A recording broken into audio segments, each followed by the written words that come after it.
Assalamualaikum warahmatullahi wabarakatuh.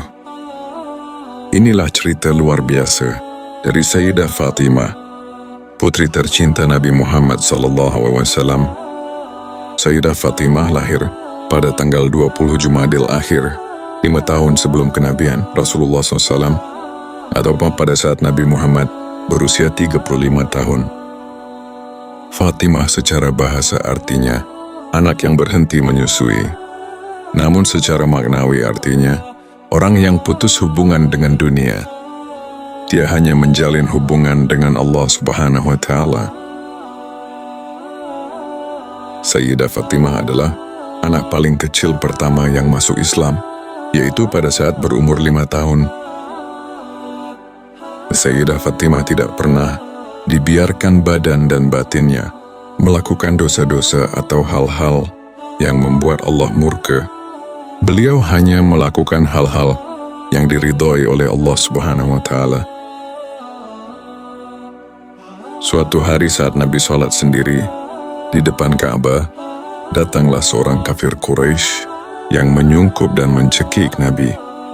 Lalu datanglah seorang anak kecil yang menghalau pergi orang kafir Quraisy tersebut.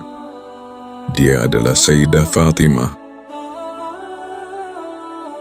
Sedari kecil Sayyidah Fatimah melihat perlakuan keji orang kafir Quraisy kepada ayahandanya. Namun hal itu tidak membuatnya menjadi seorang pendendam, melainkan membuatnya menjadi seorang wanita dengan penuh kelembutan.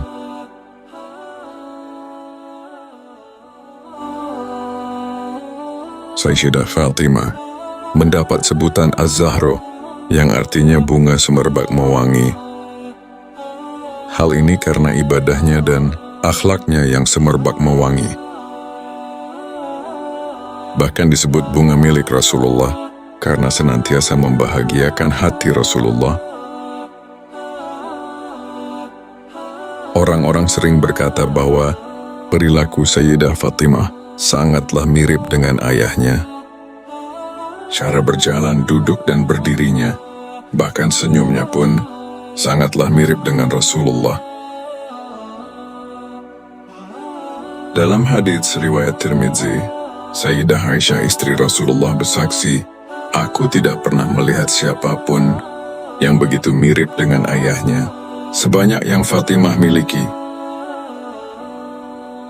Sayyidah Fatimah juga mendapat sebutan Al-Batul yang artinya wanita yang tidak terputus ibadahnya, mengalami haid dan nifas yang sangat pendek waktunya, sehingga tidak pernah terputus ibadahnya. Sayyidah Fatimah juga mendapat sebutan dari Rasulullah, yaitu Ummu Abiha yang artinya ibu bagi ayahnya. Sebagaimana dalam hadits riwayat Bukhari dan Muslim, "Fatimah adalah bagian dari diriku, barang siapa menyakitinya, maka ia telah menyakitiku." Sebutan lain untuk Sayyidah Fatimah yaitu Ummul Hasanain, yang berarti ibu dari dua Hasan, yaitu Sayyidina Hasan dan Sayyidina Husain. Sayyidah Fatimah dengan suaminya yang bernama Sayyidina Ali bin Abi Thalib memiliki 5 orang anak, yaitu Hasan, Husain, Zainab, Ummu Kulsum, dan Muhsin. Sayyidah Fatimah adalah ibu bagi putra-putrinya yang mengurus rumah tangganya, menumbuk gandum untuk mereka, mencuci baju, mengolah makanan, sampai menghidangkan makanan untuk keluarganya. Suatu hari Rasulullah mengunjungi rumah Sayyidah Fatimah. Beliau mendapati putrinya dalam keadaan menangis sambil menggiling gandum, menggunakan alat penggiling yang berat. Rasulullah bertanya, "Mengapa engkau menangis, wahai putriku?" Sayyidah Fatimah menjawab, "Tidak ada apa-apa ayah, aku hanya kelelahan." Lalu Rasulullah mengambil gandum yang belum ditumbuk dan diletakkan di tempatnya. Maka atas izin Allah, batu penggilingan itu bergerak sendiri untuk meringankan pekerjaan Sayyidah Fatimah. Lalu Rasulullah memerintahkan batu penggilingan itu untuk berhenti. Rasulullah bersabda, "Wahai Fatimah, tiada istri yang menggiling gandum untuk suami dan anaknya, kecuali Allah mencatatkan kebaikan baginya pada setiap biji dari gandum, meleburkan dosanya dan meninggikan derajatnya. Sayyidah Fatimah dan suaminya, Sayyidina Ali bin Abi Thalib, hidup sederhana dan seringkali kelelahan. Merasa iba dengan keadaan istrinya, Sayyidina Ali menyarankan Sayyidah Fatimah untuk meminta pembantu atau pembudak kepada ayahnya. Lalu Sayyidah Fatimah bergegas pergi menemui Rasulullah. Sayyidah Fatimah melihat banyak tamu di tempat Rasulullah. Akhirnya beliau memutuskan untuk kembali ke rumah. Namun Rasulullah mengetahui kehadiran putrinya tersebut. Pada malam harinya, Rasulullah pergi ke rumah Sayyidah Fatimah untuk menanyakan maksud dari kedatangannya ke tempat Rasulullah tadi pagi. Sesampainya di sana, Rasulullah bertanya kepada Sayyidah Fatimah, namun Sayyidah Fatimah malu untuk mengatakannya. Sayyidina Ali pun berkata, "Saya kasihan melihat Fatimah yang kelelahan karena banyak melakukan pekerjaan rumah tangga. Maka saya menyuruhnya untuk menemuimu untuk meminta pembantu kepada engkau, ya Rasul." Rasulullah bersabda, "Oh Fatimah, bertakwalah kepada Allah. Ayah tidak dapat memberimu pembantu, karena pembantu itu untuk orang-orang sufah yang membutuhkan.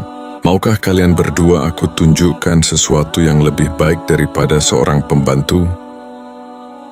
Jika kalian hendak tidur, maka bacalah Subhanallah 33 kali, Alhamdulillah 33 kali, dan Allahu Akbar 34 kali." Hadits riwayat Tirmidzi. Sayyidah Fatimah pun menjawab, "Baiklah ya Rasul, saya ridho dengan keputusan Allah dan Rasulnya." Setelah mengerjakan pekerjaan rumah, Sayyidah Fatimah kemudian merajut. Hasil rajutannya dijual dan uang yang diperolehnya dibagi menjadi 3 bagian. 1 bagian untuk membantu suaminya, 1 bagian untuk membeli bahan rajutan lagi, dan sisanya untuk disimpan. Sayyidah Fatimah menyimpan uang karena beliau ingin membeli kalung emas. Satu-satunya kalung emas yang pernah beliau miliki adalah kalung pemberian ibundanya, Sayyidah Khadijah. Namun kalung tersebut sudah dijual dan uangnya untuk memerdekakan budak. Setelah uang simpanannya terkumpul banyak, maka beliau membeli kalung emas tersebut. Hatinya sangat gembira sekali. Lalu suatu hari Rasulullah datang ke rumah Sayyidah Fatimah. Beliau melihat kalung yang dipakai putrinya, lalu beliau keluar kembali. Seketika itu Sayyidah Fatimah berpikir bahwa kalung tersebut yang menyebabkan ayahnya keluar. Lalu Sayyidah Fatimah bergegas pergi ke pasar. Dijualnya kalung tersebut, lalu uangnya digunakan untuk membeli budak. Kemudian beliau memerdekakan budak tersebut. Setelah itu beliau mendatangi Rasulullah. Diceritakannya apa yang telah beliau lakukan terhadap kalung tersebut. Rasulullah pun memeluk putrinya. "Lahum fid dunya walana fil akhirah." Itu bagi mereka di dunia dan bagi kita nanti di akhirat. Sayyidah Fatimah adalah suri tauladan untuk para wanita muslim, karena beliau tidak memedulikan harta melainkan keimanan dan ketakwaannya kepada Allah sebagai bekal di akhirat. Diriwayatkan dari Imam Asy-Syadiq alaihissalam bahwasanya suatu ketika Sayyidina Hasan melihat ibundanya, Sayyidah Fatimah, sedang menunaikan sholat di mihrabnya pada malam Jumat, di mana beliau ruku' dan sujud sampai fajar subuh menyingsing. Lalu Sayyidina Hasan mendengar beliau berdoa untuk kaum mukminin dan mukminat, dan beliau menyebut nama-nama mereka, serta memperbanyak doa untuk mereka. Bahkan beliau tidak berdoa untuk dirinya sendiri sedikit pun. Lantas Sayyidina Hasan bertanya kepada ibundanya, "Wahai ibu, mengapa engkau tidak berdoa untuk dirimu sendiri, sebagaimana engkau berdoa untuk orang lain?" Ibundanya menjawab, "Wahai anakku, sebaiknya mendoakan tetangga dulu, lalu penghuni rumah,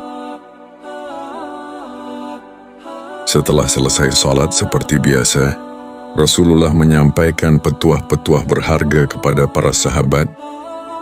Lalu Rasulullah bertanya kepada para sahabat, "Wahai sahabatku, tahukah kalian apa yang terbaik bagi perempuan?" Para sahabat saling berpandangan sambil memikirkan mencari jawaban.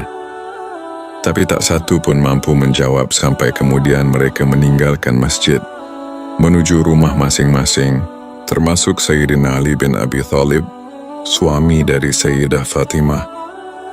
Sesampainya di rumah, Sayyidina Ali disambut wajah teduh istri tercintanya. Mereka duduk berhadapan, lalu Sayyidina Ali angkat bicara, "Wahai Fatimah, istriku tercinta, tadi ayahandamu bertanya kepada kami, tak satu pun orang yang mampu menjawabnya." "Oh ya?" Sayyidah Fatimah tersenyum.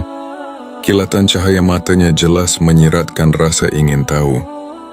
Nabi bertanya, "Apakah yang terbaik bagi perempuan?" Lanjut Sayyidina Ali. Sayyidah Fatimah tersenyum lagi. Kali ini makin merekah. Dia tahu benar jawaban pertanyaan itu. Pertanyaan itu terang sebenderang cahaya matahari. Bagi Sayyidah Fatimah, penghulu wanita terbaik di dunia dan di akhirat.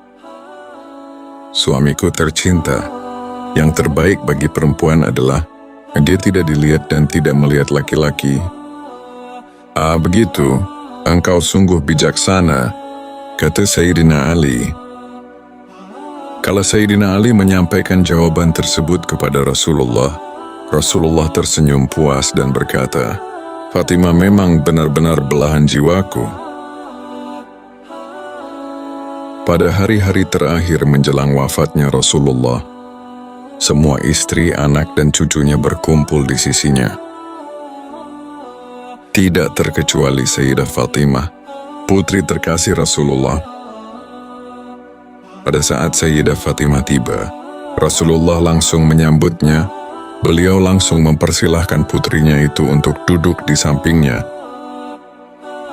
Lalu Rasulullah membisikkan sesuatu ke telinga Sayyidah Fatimah. Setelah bisikan pertama, Sayyidah Fatimah menangis. Namun setelah bisikan kedua, Sayyidah Fatimah tertawa. Tentu saja kejadian ini membuat orang yang hadir di bilik tidur Rasulullah penasaran, termasuk Sayyidah Aisyah, salah satu istri Rasulullah. Lalu Sayyidah Aisyah bertanya kepada Sayyidah Fatimah. Sayyidah Fatimah pun menjawab, "Rasulullah membisikiku tentang kematiannya, aku pun menangis. Rasulullah juga membisikiku bahwa aku adalah anggota keluarga pertama yang akan menyusulnya. Aku pun tertawa."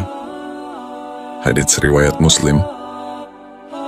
Namun dalam hadits riwayat Tirmidzi disebutkan bahwa pada bisikan kedua, Rasulullah mengatakan kepada Sayyidah Fatimah bahwasanya Sayyidah Fatimah termasuk ratu ahli surga, pemimpin perempuan ahli surga.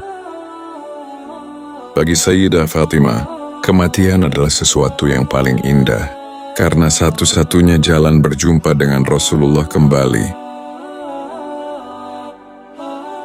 Sebelum wafatnya, Sayyidah Fatimah sibuk mempersiapkan dirinya dengan ibadah-ibadah. Beliau bahagia karena akan segera menyusul ayahnya, yaitu Rasulullah. Namun beliau dilanda perasaan khawatir.